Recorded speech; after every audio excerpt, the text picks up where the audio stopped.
considering the circumstances, wala ba talaga siyang habol sa kanyang anak considering kinidnap? Alam mo yung ganun? At saka nagnakaw yung asawa, ha? Oo. Paano ngayon ang legal na habol niya doon sa asawa? Unang-una, hindi niya asawa. Ayaw nga pala. So, siya ang pwedeng kasuhan ng adultery ng totoong asawa. Okay. Kasi nagsama sila. Pero yung anak, ibang issue yung anak, no? Kasi meron siyang, although illegitimate yung anak, siya ang biological father ng anak niya. So, meron siyang meron joint parental authority eh. Hindi rin tinatakbo yung anak na yan, ano? Although hindi natin alam kung talagang tinakbo or umalis lang, no? Pwede rin bumalik. Ngayon, ang problema natin, long hair, hindi mo pwedeng kasuhan si Rodel. Kasi, ang definition ng crime, ng krimen, dapat may criminal intent. May intensyon ka magnakaw. Hindi ito theft, estafa ito. Kasi wala naman siyang intensyon magnakaw sa'yo, hindi mo siya pwedeng kasuhan. Ang pwede mong kasuhan, yung kasama niya, yung asawa niya. Kung hindi nyo nga mahanap, mahirap. Ang pwedeng gawin dyan, ituloy-tuloy nyo yung 500, tapos yung pag-share mo, Rodel, na makakuha ng 5,000, ibigay mo sa kanya. Yung share mo, ibigay mo sa kanya para makakuha siya ng 10,000. Mas mabigat na problema, yung kasama mo. Ang good news dyan, nalaman mo yung tunay na karakter ng kasama mo. Oo. Maghanap ka na lang ng iba. Kunin mo na lang yung anak mo, pabayaan mo na yung babaeng yan. Oo. Walang kwenta. Walang kwenta kahit nagsama kayo ng maayos ang 6 na taon. Yung kinalaunan, biro mo, dinali pa yung anak mo. Kawawa rin, no? Iniwan na ng asawa, kinuha pa yung anak. Ngayon may utang pa siya dahil ninakawan. So, okay, Doc Camille, bakit ang lakas makasira ng pera sa isang samahan? In this case, eto nga, at saka doon siya, at saka sa asawa niya.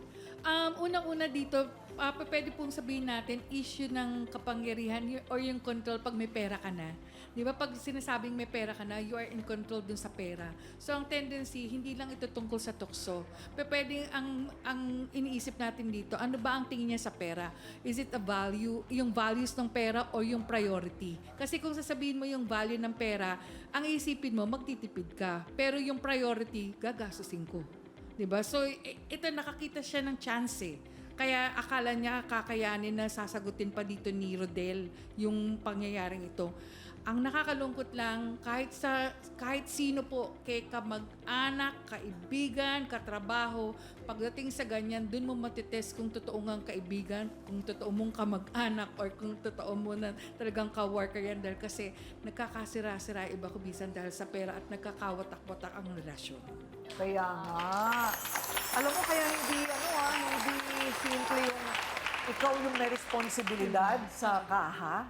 Sa kaha, naku, delikado talaga. Brother June, naiipit si Rodel sa problema sa pamilya at yung kanyang obligasyong pinansyal, Paano ba ito pwedeng harapin ng buo ang loob? Dito, sa tingin ko lang, may moral responsibility si Rodel. Although ang gumawa ng krimen ay yung kanyang partner. Si Rodel ang naging escabeche nung babae. Alam niyo ibig sabihin? Naging escabeche nung babae, si Rodel. Kasi yung babae, may ibang asawa. So, Rodel, sana mag-iwan ng aral sa'yo. Kung pipili ka ng kakasamahin mo uli, huwag kang pumayag na escabeche ka.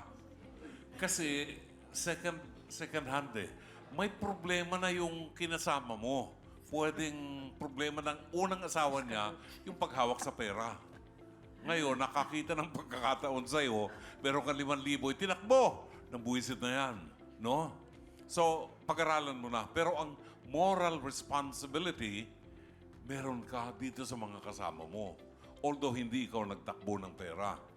Tama yung I agree with Attorney Lorna na ikaw na lang mag-suffer. No, magsakripisyo ka.